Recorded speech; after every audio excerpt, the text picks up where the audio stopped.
how many Sundays na tayo ay nag-usap, no, na pinakinggan natin mensahe ng Panginoon patungkol sa kanyang muling pagbabalik. Excited na ba kayong bumalik ang Panginoon? O sino yung natatakot na bumalik ang Panginoon?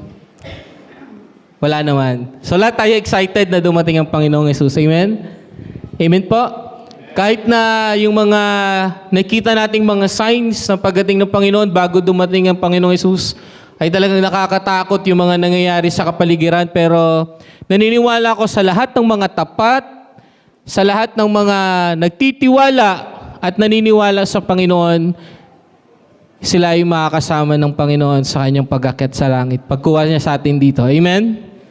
Amen. Ayan. So napakaganda po ng ating mensahe sa umagang ito, no? Kasi talagang dito may kita natin, no, na napakahalaga, yung ilang Sundays na yan na si Pastor nag-preach ay napakahalaga ng mensahe kung naintindihan ng bawat isa, no? Talagang napakaganda kasi in time, talagang nakikita natin, no, na nangyayari sa kapaligiran, ang gulo-gulo na. Di ba? Ang gulo-gulo na. Kung ano ng mga na-expose sa gobyerno, nagwawala na yung mga tao, nagwawelga, nagpoprotesta. Di ba? Pero talagang dito may kita natin, no, na tayo mga lingkod ng Panginoon, na tayo mga Kristiyano, dapat pinapanalangin natin yung nangyayari sa paligid natin. Amen? Kasi talagang nakakatakot. Di ba? Yung mga tao, di ba, kanya-kanya silang kurakot, di ba, pag nanakaw nangyayari sa gobyerno. So, sign po yan, no, na talagang malapit na dumating ang Panginoong Yesus. Dati iniisip natin parang ang payapa-yapa ng Pilipinas. Yung mga nakikita natin kaguluhan, puro sa ibang bansa. Di ba? Pero ngayon, nararanasan na natin sa bansa natin yung kaguluhan. Pero talagang, alam niyo po, manatili tayong nakatayo, nakatindig, yan, sa ating paniniwala sa Panginoon, pananampalataya sa Panginoon, na di tayo madala ng mga nangyayari sa paligid natin. Amen? Ayan, napakahalaga po. Ang ganda ng ating mensahe sa araw na to. It's about true commitment. Ayan. Ito po ay isa sa mahalaga na nare-remind ng bawat isa sa ating mga commitment. Amen? Committed po ba kayo sa Panginoon? Amen? Amen. Ayan. So, meron ako isang kwento, no? Merong isang concert. Halimbawa, concert. Ano ba yung mga nakatin na ba kayo ng mga Planet Shakers na concert? Sino nakapunta na dito doon? Ayun. Magkano ticket doon? Pagka ikaw VIP? 6,000? Mga ganun ba? Or, tama ba, Pastora? Mga ganun, 6,000? Mahal, no? Ang mahal ng ticket. Tama? 600 general admission. Ngayon, merong isang binata, excited siya na umattend dito sa concert na ito. Kasi meron siyang ticket, VIP ticket. Ayan, so tuwan-tuwa siya. Ngayon, pagdating niya dun sa venue, gumising siya ng maaga para makarating siya ng on time doon sa venue ng concert na ito. Ngayon, dun sa kinauupuan niya, meron siyang nakitang bakante dun sa harap. Ang ganda-ganda ng pwesto na yun. Ang ganda ng pwesto. Ngayon, kinausap niya yung lalaki sa tabi ng bakanting upuan. Sabi niya, bro, sabi niya, bakante yung upuan mo dyan, ah. Sabi niya, sino ba yung nakaupo dyan? May nakaupo ba dyan? Sabi nung lalaki, ay bro, wala eh. Walang nakaupo dyan. Pero actually, yung dapat na nakaupo dyan, yun yung misis ko. Yung misis ko dapat yung nakaupo dyan. Kaya lang, namatay siya 2 days ago. Sabi nung lalaki, namatay siya 2 days ago. Sabi niya, alam mo yung wife ko, kahit saan kami pumunta ng mga concert o mga Christian event, lagi kong kasama yan. Kasi yun yung commitment namin sa isa't isa, na basta para sa Panginoong Yesus gagawin namin yung lahat. Kaya alam nyo, kahit namatay na yung asawa niya, umattend siya doon sa concert na yon. Bakit? Ang mahal kaya ng ticket. Di ba? Ang mahal-mahal ng ticket, hindi ka pupunta eh. Di ba? Kaya sabi nung lalaki, nung una, Sabi niya, grabe naman, sabi niya.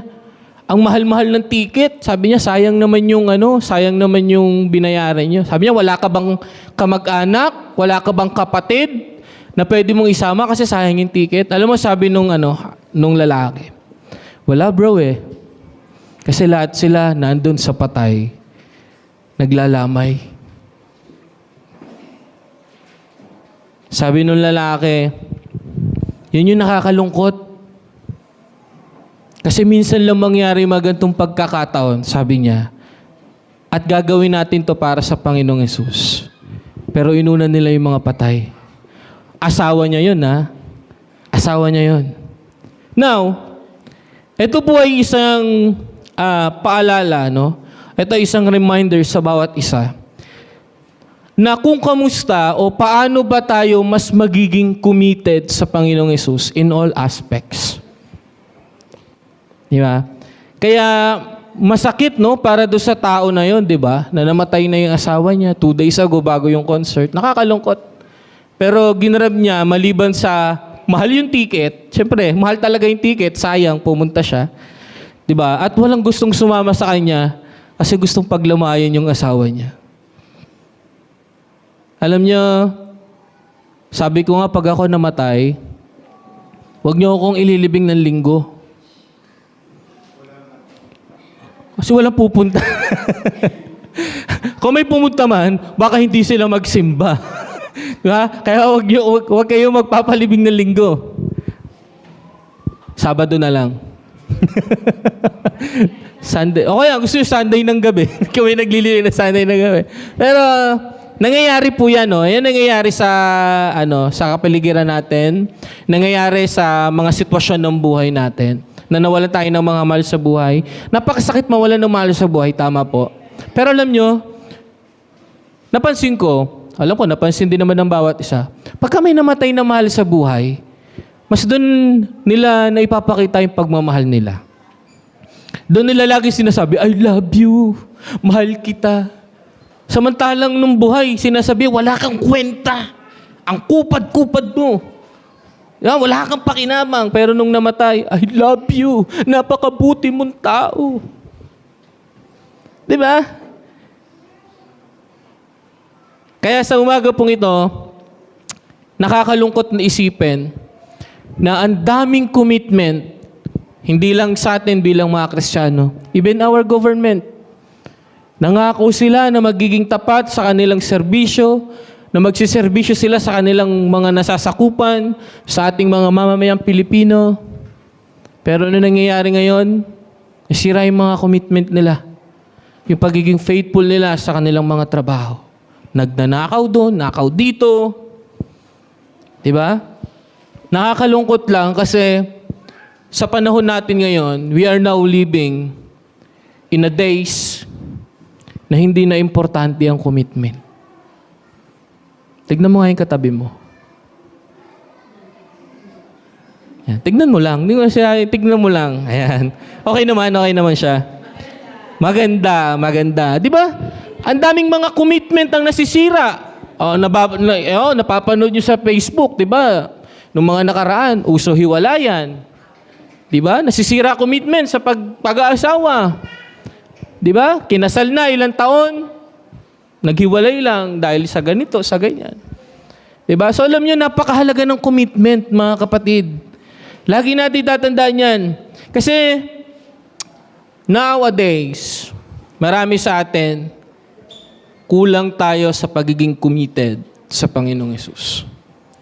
Sabi ng Isaiah chapter 26 verse 3-4, You will guard him and keep him in perfect and constant peace, whose mind, pakinggan niyo po wala tayo dyan sa whose mind, sabi niya, is stayed on you because he commits himself to you. Leans on you and hopes confidently in you. In verse 4, sabi niya, So trust in the Lord forever, for the Lord God is an everlasting rock. Amen? Kaya yung success ng buhay natin, kung gusto niyo ng hope, kung gusto niyo ng kapayapaan, you need to stay committed to God. Kasi alam niyo po ako, nung nakaraan nga, ilang araw na napifeel ko parang may something wrong sa katawan ko. Para akong battering lobat, parang naranasan ko na maging battery, no? Para akong bateryang lobat. Alam yung cellphone na lobat, yung maandap-andap na pagka palobat na. Ganun yung feeling ko, parang konting galaw ko, gusto ko, siguro talagang over fatigue, sobrang pagod, dami kong ginagawa sa bahay. No? So, kagabi, after ng practice, sabi ko nga, dito pa lang, nanghihina na ako, parang nahihilo ko, gusto kong bumagsak. Pero nung pag-uwi namin kagabi, alam niyo po, nag-power nap lang ako mga 30 minutes. 30 minutes, alam niyo pagising ko, grabe para akong full charge. Alam niyo, nung oras na ako nakatulog, 12:30 na ata, alauna. Sabi po, pambihira naman full charge. Diba, ang hirap makatulog. Pero alam niyo, isa sa bagay na pahalagahan natin mga kapatid, para tayo, mas ma-honor natin ng Panginoon, mas magawa natin commitment sa Panginoon, ingatan natin yung ating mga katawan. Yan yung nakikita ko ngayon. Kasi, yan na lang yung magiging kasangkapan ng Panginoon, no? Yan yung magiging kagamit-gamit sa Panginoong Hesus, tayo mismo. Diba? We are the temple of the Holy Spirit. Kaya napakahalaga na pahalagahan natin yung bahay ng Panginoon. Yung templo ng banal na Espiritu. Kasi sabi ko rin sa sarili ko kagabi, nag-pray ako, sabi ko, Lord, siguro napapabayaan ko na rin yung katawan ko, sobrang dami. Ewan ko po, hindi talaga kasi umuubra sa bahay na wala akong ginagawa. Ang problema, halos itaob ko yung bahay araw-araw. Ganun yung ginagawa ko. So, siguro niremind ako ng Panginoon ng ilang araw. Anak, magpahinga ka naman. No, so, sobrang pahinga, 30 minutes lang, grabe naman. Okay na ulit, di ba? So, ganun lang, ganun kahalaga, no? Pag tayo committed tayo sa Panginoon. Now, what is true commitment towards God? Ang sabi ng Luke chapter 9, verse 57 to 62, sabi dyan, as they were walking along the road, a man said to him, I will follow you wherever you go. Jesus replied, foxes have dens and birds have nests, but the Son of Man has no place to lay his head. He said to another man, follow me. But he replied, Lord, first let me go and bury my father.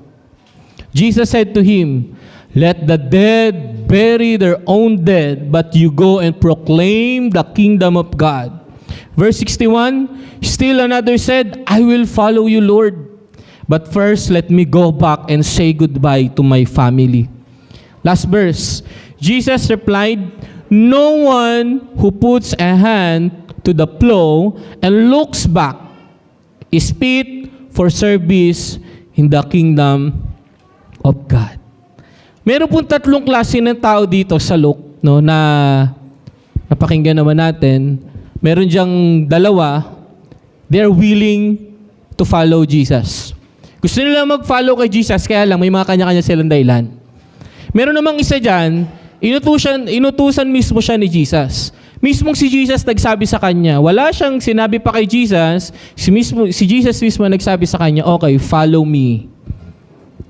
Diba? Follow me, sabi niya. Now, isa-isahin natin yung mga bagay na ito patungkol sa tatlong klase ng tao na ito na gustong sumunod sa Panginoon. Number 1, true commitment is more than involvement. Yan. The true commitment is more than involvement. Alam niyo po, nowadays, sa mga churches, ang daming gusto, no? Ang daming gustong maging involved sa church. Ang daming gustong maging involved sa iba't ibang mga ministry, lalo na prone dyan ng music team. Diba? Ang daming gustong maging involved sa music team. Pero ayaw nilang maging committed una sa Panginoon. Diba? Kaya ito yung isang napaka-profound na promise ni Jesus doon sa isang lalaki. Di ba? Ito yung profound na promise ng isang lalaki doon kay Jesus. Lord, I will follow you. Di ba? I will follow you. Naniniwala naman ako na may sincerity dun sa tao na to na gusto niya talagang sumunod sa Panginoong Yesus. Di ba? Pero, pagdating dun sa bagay na binibigay niya ng kondisyon ng Panginoon, yun yung hindi maganda. Lord, gusto kong sumunod sa iyo, pero laging may but. But Lord, wait. There's more. Diba? Lord, wait lang po. Diba? Gusto niyang mag-commit sa Panginoon. Gusto niyang mag-follow sa Panginoong Yesus. But He just want to be a follower of Christ because kung ano yung mga bagay na nakikita niyang ginagawa ng Panginoong Yesus. Nagpapagaling, nagpe-perform ng maraming miracle si Jesus, nagpakain na 5,000 katao na ang dala-dala nila ay kukunti lang pero sumobra pa. So nakita ito ng mga tao kaya maraming gustong mag-follow kay Jesus Christ during that time. And that was the thinking of one of the men na gustong sumunod sa Panginoong Yesus during that time. Gusto niyang sumunod sa Panginoon dahil lang dun sa mga bagay na nakita niyang ginagawa ng Panginoong Yesus. Sa mga churches, di ba? Lalo na, hindi dito, doon yun, sa ibang church naman talaga. Sa ibang churches, pag nakita nilang ang lagu-lago ng ministry, gustong-gusto nilang sumali. Excited silang sumali sa mga ministry, sa mga churches. Kasi gusto lang nila maging involved eh. Tama? But involvement is commitment is more than involvement. Hindi ka lang mag-i-involve o hindi mo lang gustong gawin tong bagay na to dahil gusto mo.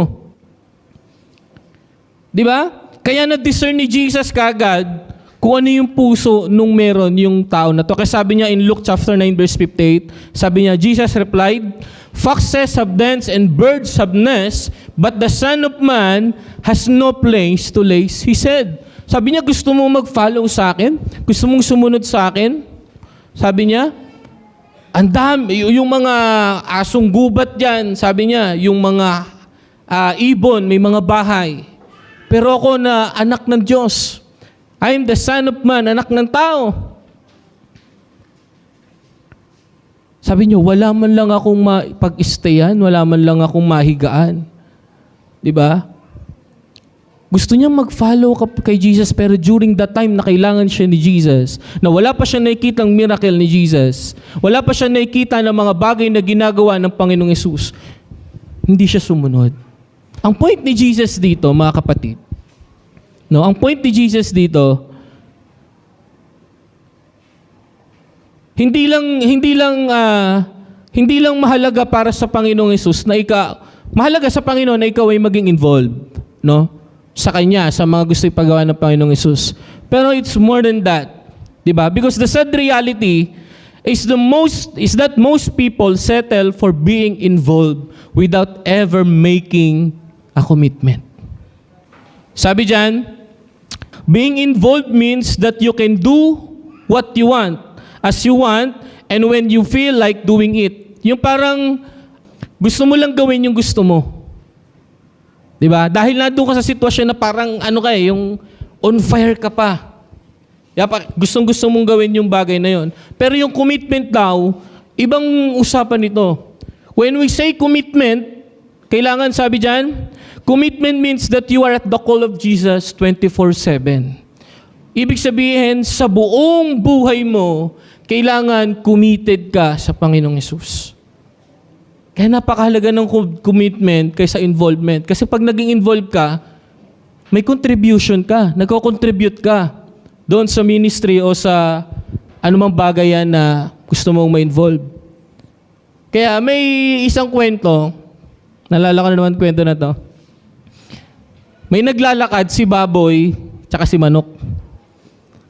Habang naglalakad si manok tsaka si baboy, nakita nila yung karatula. Sabi niya, donate, sabi niya, for the breakfast of the poor. Sabi niya, kailangan niyo daw mag-donate para sa makakain yung mga mahirap. Nakita ni manok. Sabi ni manok kay baboy, uy baboy, kailangan mag-donate tayo para makakain yung mga mahihirap. Sabi ni baboy, oo nga, sige tara mag-donate tayo. Sabi ni manok, sige ganito baboy, ako, mangingitlog ako ng mangingitlog. I-donate ko yun, no? para doon sa mga taong may hirap, para may breakfast sila. Sabi niya, tama ka dyan. Sabi niya, Manok, kailangan maging committed tayo sa donation natin. Pero sabi ni Manok, pero ikaw, Baboy, sabi niya, kailangan mag-donate ka ng ham. Mag-donate ka ng ham para doon sa mga may hirap. Sabi ni Baboy, teka. Parang may mali ah. Sabi niya, Manok, pag ikaw, nangitlog ka ng nangitlog at dinonate mo ng dinonate doon, kaya mo pang mangitlog ulit eh. Pero ako pag dinonate ko yung ham, wala na akong ibibigay sa susunod. Di ba? So sabi ni Baboy, mali ata ah. Hindi commitment yung ginawa mo, Manok. Sabi niya, you are just contributing para doon sa donation. Pero pag ako, binigay ko yung ham para sa kanila, ako yung committed. Di ba? Bakit? Buong buhay ko. Di ba? Buong katawan ko gagawin nilang ham. Ikaw, itlog lang. Di ba? Anong point dito? When you want to surrender your life sa Panginoon, when you want to be involved in the ministry na meron tayo dito sa church, you need to be like the pig. Kailangan i-donate mo. I-commit mo yung buong buhay mo. Yung buong ham. Yung buong ham. Di ba? Ng buhay mo. Di ba? Kaya, lagi natin tatandaan, commitment is not just involvement. Okay mga kapatid? Kaya lagi natin tatandaan, pag pinramis natin sa Panginoon, Lord, every Sunday mag-church na ako. Gawin mo yun. Kasi commitment mo sa Panginoon yun. Hindi ka nag-promise sa kahit na sinong tao dito. Kundi yun ay commitment mo sa Panginoon. Diba? Kaya ito yung isa sa mahalaga na na-realize si Jesus. Kaya sinabi niya doon sa lalaki na, ako nga wala akong mahigaan eh. Wala akong matulugan. Di ba? Yung mga asong gubat, may mga bahay sila. Yung mga, tag dito, yung mga ibon, may mga nest sila. Di ba? So gawin mo naman akong parte ng buhay mo. Parte ng bahay mo. Pag-stayin mo naman ako dyan. Huwag yung minsan lang. Di ba? Kaya ito po yung pangalawa, no? Ito yung sinabi sa yung pangalawang lalaki in Luke chapter 9 verse 59. Ang sabi diyan, he said to another man, "Follow me," but he replied, "Lord, first let me go and bury my father." Jesus said to him, "Let the dead bury their own dead, but you go and proclaim the kingdom of God." Di ba? Etong second man naman na to, ito naman yung nag-ask ng permission kay Jesus na bago siya sumunod, hayaan niyang ilibing niya muna yung tatay niya. Kanina, yung story natin, about to sa concert, iniwan niya yung kanyang asawang namatay. Bakit? Kasi gusto niya mag-worship sa Panginoon eh. Diba? Gusto niyang maging masaya sa kabila ng kanyang kalungkutan. Kaya sabi dito, ito yung isa sa bagay na sinabi ng Panginoong Hesus. Sabi niya, let the dead bury their own dead. Bakit kaya sinabi ni Jesus yun? Ibig ba sabihin, pag may namatay ka na mahal sa buhay, pabayaan mo na lang. Kasi gusto mo sumunod sa point. Kasi sabi ni Jesus eh. Diba? Pero alam niyo po, ito yung naging thinking lang natin, no, sa word na ito, na misinterpret natin na hayaan mo yung mga patay na ilibing, yung mga sarili nilang mga patay. Alam niyo po ano ibig sabihin dito ng Panginoong Hesus? Di ba? Na sinabi niya doon sa tao na to na sabi niya, let the dead bury their own dead, but you go and proclaim the kingdom of God. Bakit? Kasi gustong ipakita dito ng Panginoong Hesus na mas bigyan nating halaga. Una, sabi niya, kasi pag nag-follow siya kay Jesus Christ, di ba? Pag inuna niya ang Panginoong Hesus, na sumunod siya sa Panginoong Hesus, patay naman na yung tatay niya eh. Di ba? Wala naman nang magagawa yun. Pero pag sumunod siya sa Panginoong Hesus, maraming bagay pa ang gagawin ng Diyos sa buhay niya. Hindi ibig sabihin no, na huwag niyang bigyan ng pansin. Ang gustong ipakita ng Panginoong Hesus dito, mga kapatid, alam niyo, that we need to express our love doon sa mga mahal natin sa buhay habang sila ay buhay. Hindi pag sila ay namatay na. Kasi ang sabi ng Panginoon, that our first ministry is our family. Hindi naman sisirain ng Panginoong Hesus yun. Ang gusto lang ng Panginoong Hesus ay may prioritize natin si Jesus. Diba? Kaya nga sabi ko sa inyo, pag ako namatay, huwag ako ilibing ng linggo. Sabado na lang, bago mag-practice. Bago mag-practice. Diba?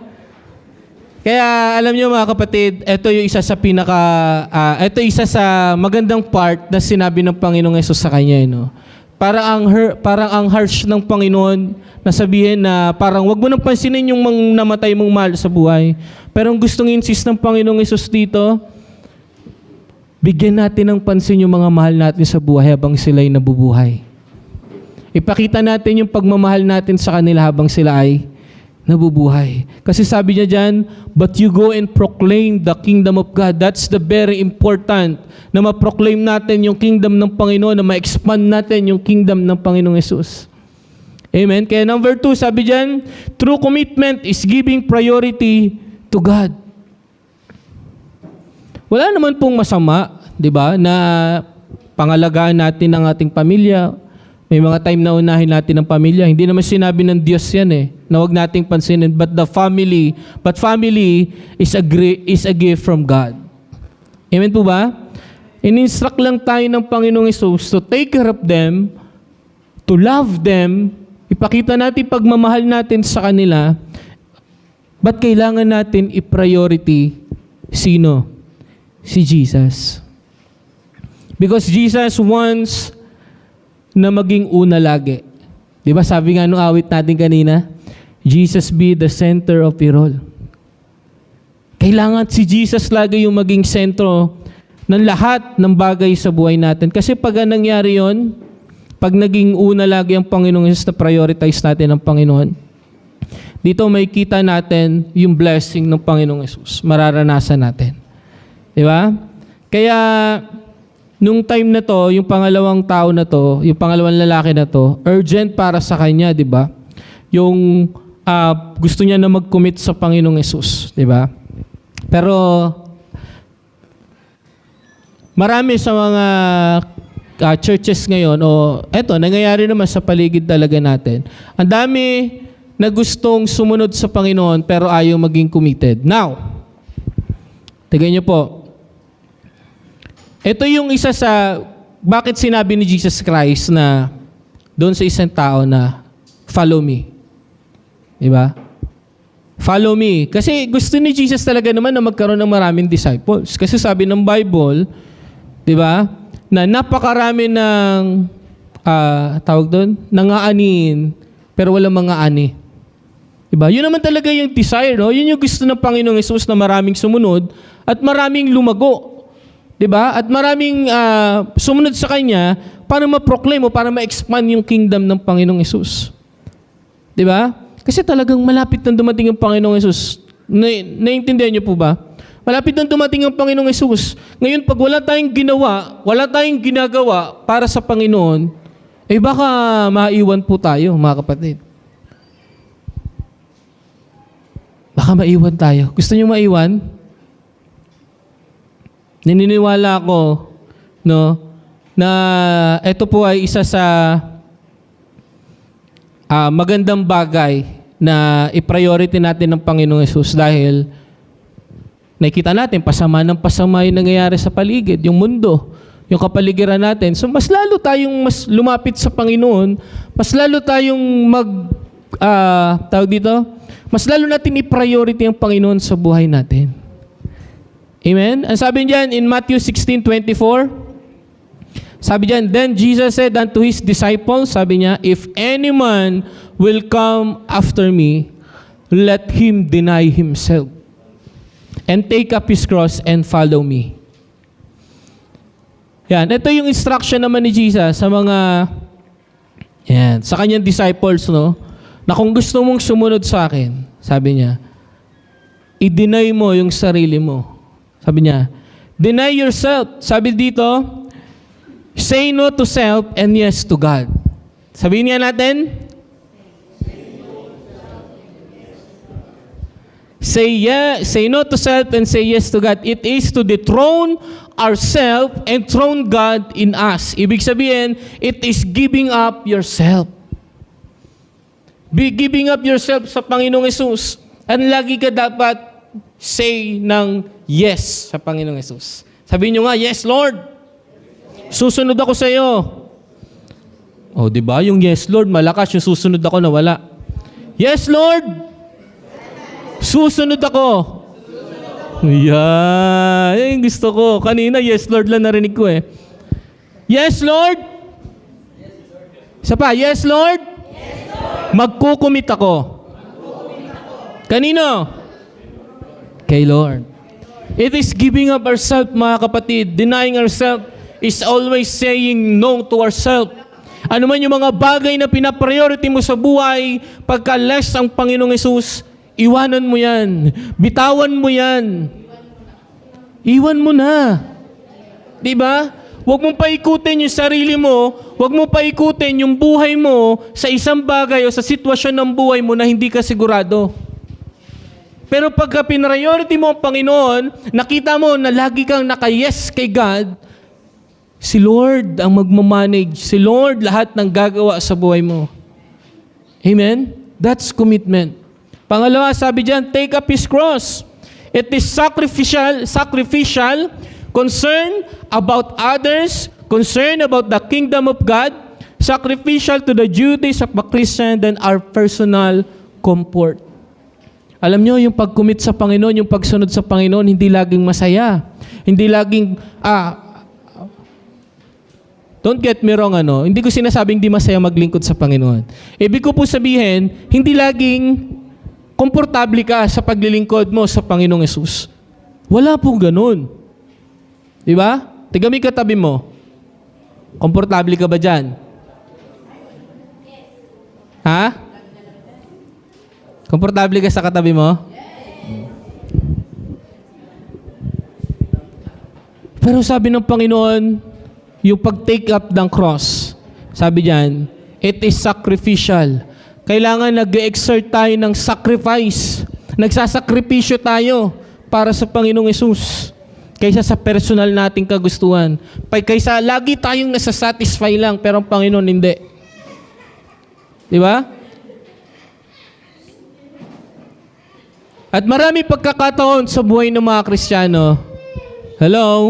Maraming pagkakataon sa buhay ng mga Kristiyano, hirap silang mag-sacrifice. Mag-sacrifice para sa Panginoong Yesus. Pero yan ang gusto ng Panginoon. Sabi niya, kung gusto mong sumunod, you need to do that. Pangatlo, follow me. Pag sinabing follow me, be willing. Sabihin niya natin, be willing. Be willing to go wherever God leads you. Napakahalaga po yan. Yung pag-follow natin sa Panginoong Yesus, kailangan willing ka, hindi ka napipilitan. Amen? Kaya, ito lang yung isang bagay na gusto ng Panginoong Yesus, no? Na i-priority natin ng Panginoon because Jesus has some work for us, no? Tingnan natin kung paano tinawag ng Panginoong Yesus si Simon, di ba? And Andrew, sabi ng Matthew 4:19, follow me and I will make you fishers of men. I will make you, di ba? I will show you how to fish for people.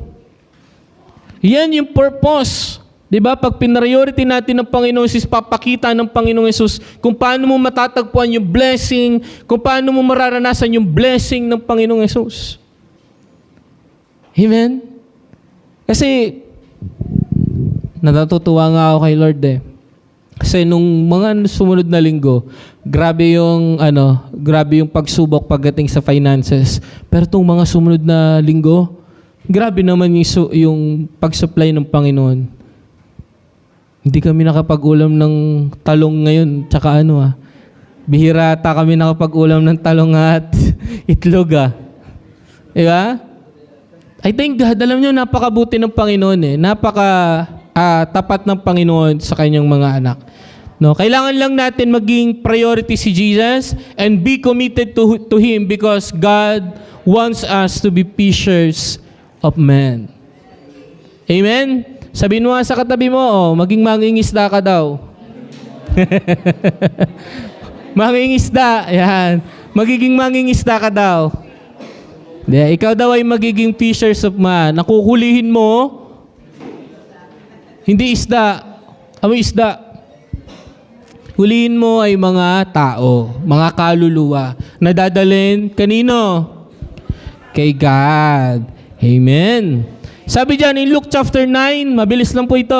Luke chapter 9, verse 61 to 62. Still, another said, ito yung sinasabi, ito yung isa na nagsabi, Lord, parang intentional naman, I will follow you, Lord, but first, let me go back and say goodbye to my family.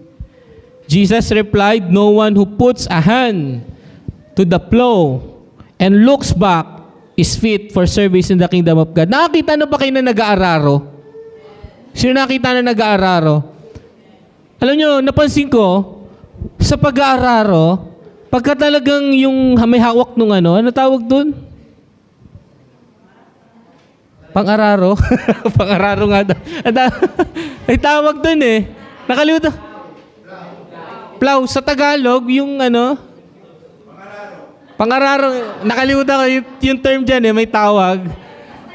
Basta yun na yun, yung pang-araro. Napansin ko, kasi sa Nueva Ecija, puro ano yan, bigasan, puro palayan dyan, di ba? Puro palayan. Nakita ko nga, na pagka yung malihis ka lang kahit segundo ata, na tingin doon, ang bilis tumabingi nung ano, ang bilis tumabingi nung pang-araro.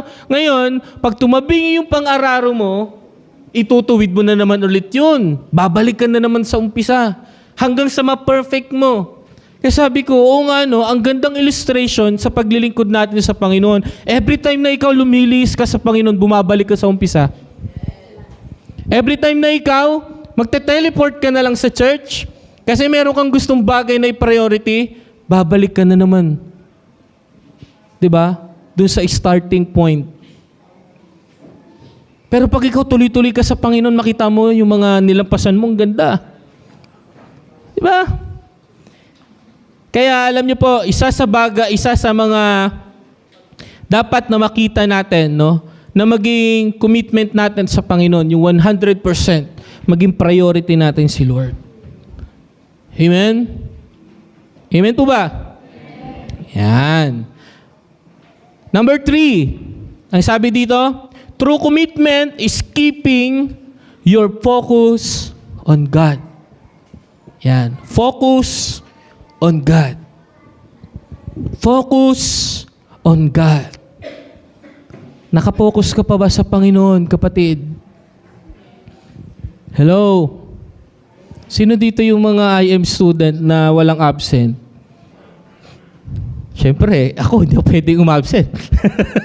Sino yung mga walang absent? Konti, no? Yung mga may absent. Pero yung IM student, sino yung mga IM student? Yan. Okay, praise God. Kasi last Sunday na natin ngayon. Yay! Palakpakan natin si Lord, di ba? Woo! Naka-graduate, naka-ano kayo, ha? Naka-success kayo doon, di ba?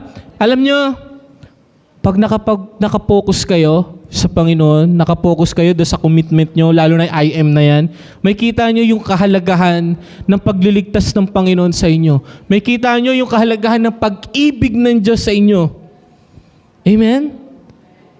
Kaya nga alam nyo, pagka talagang hindi totoo yung puso mo sa Panginoon, si Lord na mismo mag-aalis sa sitwasyon na yan eh. Sabi ng Panginoon, itong anak ko na to, itong tao na to, alisin ko na to. Di naman to seryoso eh. Di naman to seryoso sa paglilingkod. Dito ka muna.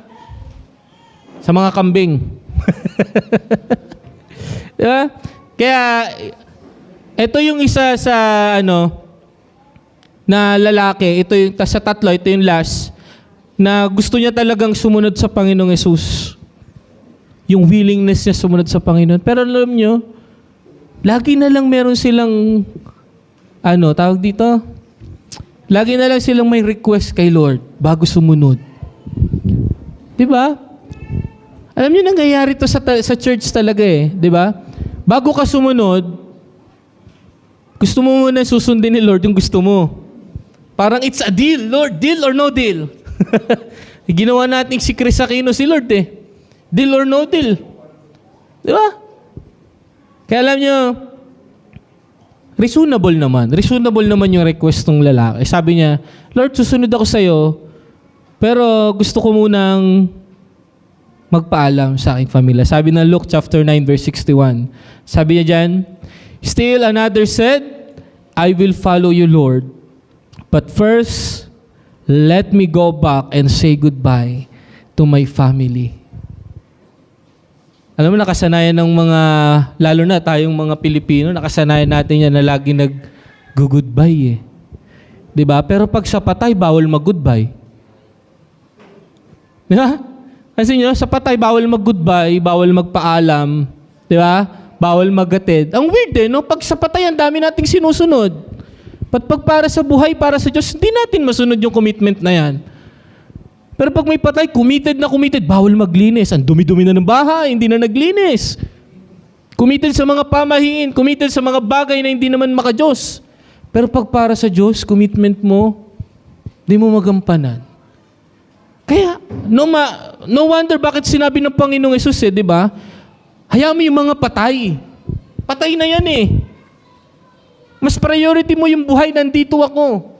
Yung buhay na meron ka ngayon, yung present life na meron ka ngayon, maging committed ka. Sumunod ka sa akin. Diba? Nakasanayan natin yan, lagi na lang nagpapaalam. Oh, wait lang ha. Kaya nga sa church din, ang daming station eh. Bago makauwi eh. Nandun kami sa Lamas. Mga 10 minutes siguro dito. Magugulat ka na lang. Pagdating sa hagdan, meron pa yan. Bago sasakay ng mga sasakyan, meron pa rin yan. Hindi nawawala yung mga goodbye na yan eh. Diba? Tapos nag-samgipsal pala, hindi nakasama. Diba?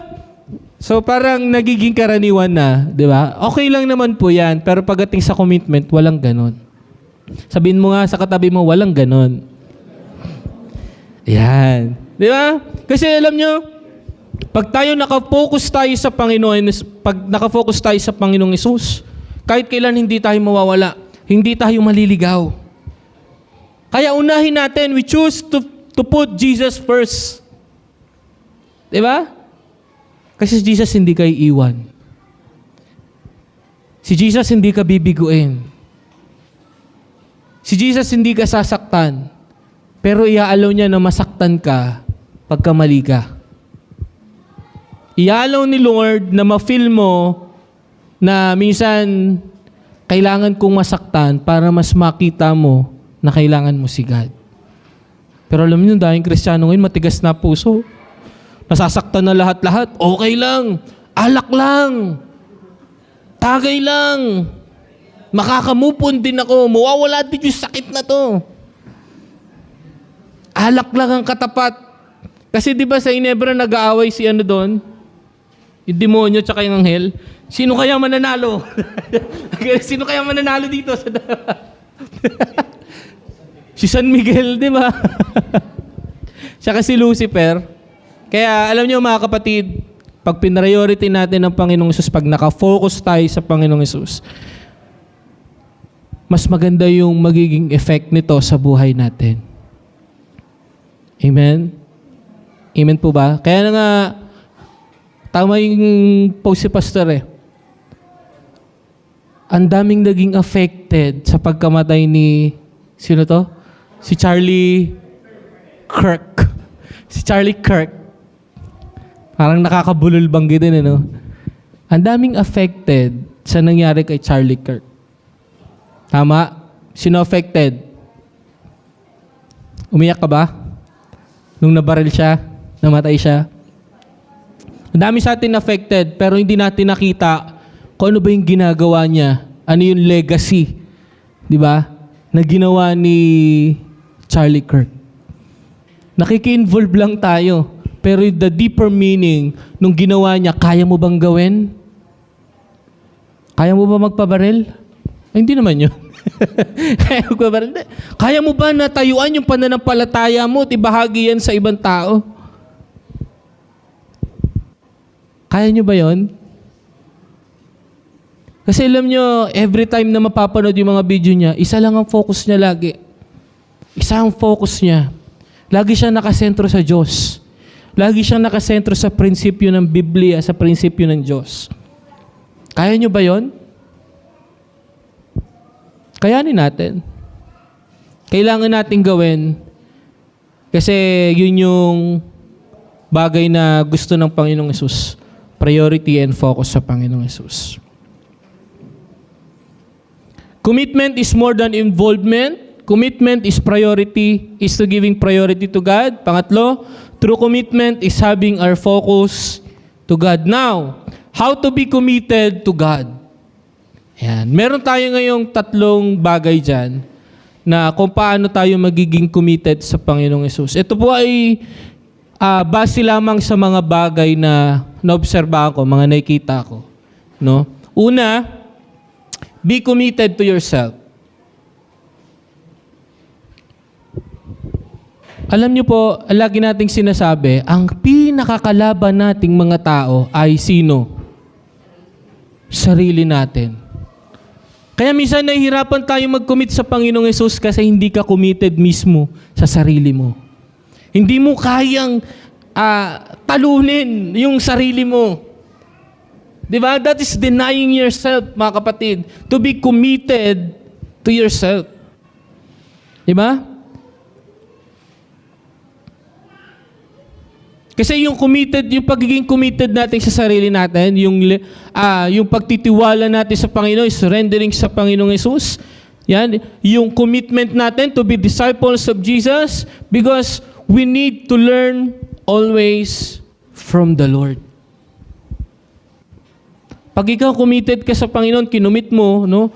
Pag committed ka, dapat alam mo sa sarili mo yan eh. 'Di ba? Yung mga bagay na dapat hindi ko na 'to ginagawa, yung mga bagay na dapat ginagawa ko. 'Di ba? Kailangan ma-reach natin yung point ng buhay natin na kaya na nating sumunod sa Panginoong Hesus no matter what. Kaya na nating sumunod sa Panginoong Hesus na walang anumang dahilan. Wala nang pero. Wala nang wait, Lord. Always yes to God. Amen. Pwede po ba yan? Pwede bang always say yes to God? Amen? Sabi ng Philippians chapter 3 verse 10 to 14, nandyan ba? Ayan. Sabi dyan, I want to know Christ. I have already reached perfection. Verse 13, but I press on to possess that perfection for which Christ Jesus first possessed me. Verse 13, no, dear brothers and sisters, I have not achieved it, but I focus on this one thing, forgetting the past and looking forward to what lies ahead. Press on to reach the end of the race and receive the heavenly prize for which God, through Christ Jesus, is calling us. Kaya yung pagiging committed natin sa sarili natin, yung committing ourselves, isipin natin na, totoo naman, na lumalaban tayo sa karera. 'Di ba? Lumalaban tayo, parang sa IM na share natin to, no? Na pag ikaw, tumatakbo ka, meron kayong karera, ano yung goal mo? Maka-finish ka. Hindi lang maka-finish, kundi yung prize. Maging first prize ka man lang. 'Di ba? Kahit wag na yung grand prize, kahit sa first yung prize na tawag doon. First place lang. 'Di ba? At least may goal ka eh, 'di ba? So yan dapat daw yung ating prinsipyo, no, sa ating paglilingkod sa Panginoon, na ito yung maging goal natin. Na lagi nating mag-look tayo forward doon sa mga sa bagay, no? Doon sa finish line. 'Di ba? Yun dapat yung goal lagi natin. Kalimutan natin yung mga pangit nating nakaraan. Sabihin mo sa katabi mo, kalimutan mo na yan. Sige, magibang. Kasi alam nyo kung bakit tayo minsan hindi tayo makapag fully committed sa Panginoon, surrender sa Panginoon. Kasi merong bondages, merong garbages sa puso natin na di natin mabitawan. Pero pag nabitawan nyo yan, na-release nyo yan, sinurrender nyo sa Panginoon, makakatakbo kayo ng magaan. Makakapunta kayo sa finish line. Amen. Yun yung goal natin. Pangalawa, be committed to your church. We need to commit ourselves to be responsible member of our church. Sabi mo sa katabi mo, responsible member. Kaya alam nyo, isa sa pinaka-goal natin is maging committed tayo sa church kung saan tayo nakatira. Kasi isa sa bagay na pinapahalagahan natin, una sa lahat, yung relasyon natin sa Panginoong Hesus, relasyon natin sa isa't isa. Kaya napakahalaga yung commitment natin sa church. Mga kapatid, pwede po ba as a committed member of the church, magkaroon tayo ng initiation, no, na maging maaga. Alam nyo, pag na-miss nyo yung pagpupurit, pagsamba sa Panginoon, pagdating nyo, preaching na. Kaya ngayon, boring na. Kaya kala nyo, paglilingkod sa Panginoon, boring na. Kasi nandun yung exciting part sa una. Di ba? Mas exciting yung Word of God, pero yung exciting part, yung bubungad sa'yo, nasa una. Kaya pag late ka, kaya feeling natin lagi, parang may kulang. O, sabi mo sa katabi mo, maaga ka daw sa Sunday, ha? Di ba? Wala talaga eh. Sabi mo, maaga ka daw sa Sunday. Ayan. Alam niyo bakit mahalaga yung pagiging committed natin sa church? Sabi ng Hebrews chapter 10, verse 24. Nandiyan po ba? Let us think of ways to motivate one another to acts of love and good news. And let us not neglect our meeting together as some people do, but encourage one another. Sabihin nyo nga itong word na to, encourage one another. Especially now that the day of His return is drawing near. Alam nyo, sa loob pala ng church dapat nag-i-encouragean tayo. Encouragean. Di ba? Huwag tayong mag-discouragean. Encouragean tayo, di ba? Encouragean. Encouragement. Di ba? Masarap kaya sa church na ikaw ay na-encourage ka lagi. Diba? Masarap kaya yung pagpasok mo dyan, "Uy, good morning po." Diba? Gaya kanina. Ang sarap pala sa church na pagka pupunta ko, may breakfast, no? No? May breakfast. Kaya thank you po kay Sirs, no? Na nagpa-ano siya kanina, breakfast sa kanyang kaarawan. Palakpakan natin ng Panginoon sa buhay niya, no? Sana next Sunday, birthday niya ulit. Every Sunday is birthday. Diba? Kaya alam niyo, the first commitment to church is going to one church. Okay? The first commitment to church is going to the one church. Regularly and punctually. One church regularly. Kaya alam nyo, kailangan piliin nyo yung totoong church nyo. Be sure you choose the right church. Be sure to choose Grace Gate. Parang ano lang, parang commercial no? Be choose to Grace Gate. Amen, di ba? Be choose, ayaw nila pastor, tayo lang. Be sure to choose your church. And I believe that is Grace Gate Harvest Church. Amen. Palakpakan natin si Lord. Kaya sa tahanan natin, kailangan tayo nagmamahalan. Amen? Ang sarap kaya sa tahanan yung walang awayan. Di ba? Walang siraan. Puro pagmamahalan. Di ba? May breakfast. Talagang di na nawala yung breakfast. Ang saya sa ganung church, no? Na parang pagpasok mo, pamilya talaga.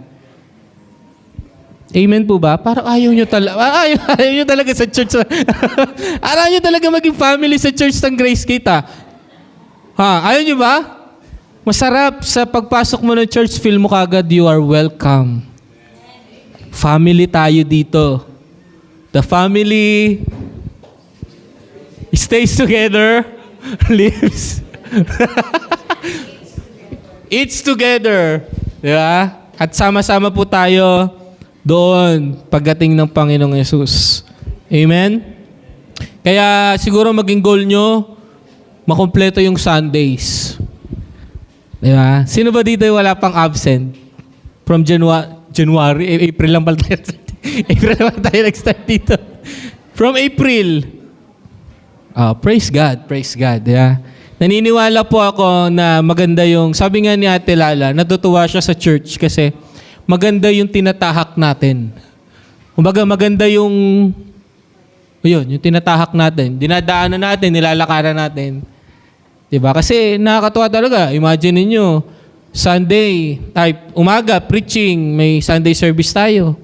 Tapos ng Sunday service, may IM pa. Kainan muna. Hindi talaga nawala yung kainan. Pagtapos ng kainan, may IM na. Pagtapos ng IM, coffee break naman. BLTC naman. Diba? Alam niyo yung, kumbaga sa tiyan mo, busog na busog ka. Gusto niyo ba lagi kayo nabubusog sa bahay niyo? Ayaw talaga nila. Ano ba? Ayaw talaga nila nabubusog. Gusto niyo ba lagi nabubusog? Alam niyo po, we praise God dahil sa Grace Gate, busog tayo sa salita ng Panginoon. Kaya huwag kayong maboring dyan. Huwag kayong maboring sa pag-IM. IM. Huwag kayong I am sleepy. I am ready dapat. Kaya, maging loyal tayo sa church. Higit sa lahat, maging loyal tayo sa Panginoon. Dahil yung commitment natin, hindi lang sa church, higit sa lahat, sa Panginoong Yesus. Amen? Last, how to be committed sa Panginoon? Be committed to your call. Naniniwala po ako na may kanya-kanya tayong pagkatawag. Amen? Ang daming binigay ng Panginoong Yesus Yung calling, yung mga talents mo, yung mga gifts na meron ka, gamitin natin sa Panginoon yan. Amen? Hello? Parang ito yung sa IM, no? Parang IM. Ito yung isa sa pinakamahalaga, no? Na pagiging committed natin sa ating mga pagkatawag, sa mga gifts na meron ka, mga talents, gamitin natin sa Panginoon. Sabi ng Romans chapter 12, verse 6, nandiyan po ba? Ayan. In His grace, God has given us different gifts for doing certain things well. So if God has given you the ability to prophesy, speak out with as much faith as God has given you. We have different gifts, mga kapatid. Hindi ka lang, kasi kala nung iba, pag sinabing talent, pag sinabing gifts, yung magaling ka na kagad. Hindi, wala pong ganun. Walang gumagaling agad, walang nagiging magaling agad. Lalo na pag ginamit ka ng Panginoon, pag sa Panginoon ka nagpagamit, gagaling ka ng gagaling. Amen? Amen? Ide-develop ng Panginoon yung gift, yung talents na meron ka as long as you are committed kay God. Pero pag di ka committed sa Panginoon, gusto mo lang maging involved, hindi ka gagaling. Maniwala ka sa akin. Magkakaroon ka ng hydrocephalus. Alam niyo yung mga hydrocephalus? Ano yun? Yan, lumalaki yung ulo.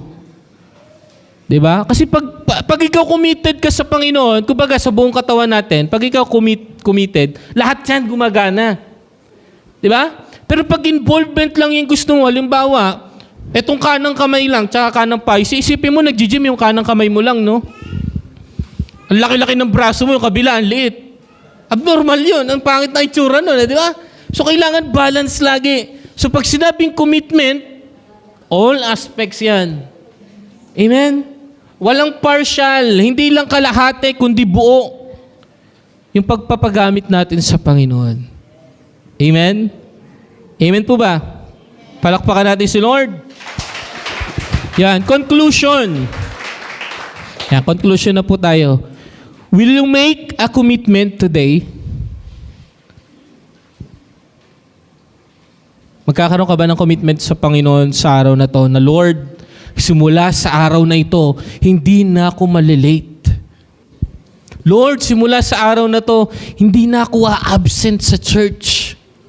Lord, simula sa araw na to, hindi na ako absent sa IM namin. Kasi mag-graduation na kami. Nakikipalakpak si Sir, so. Pati siya, nasasaya, no?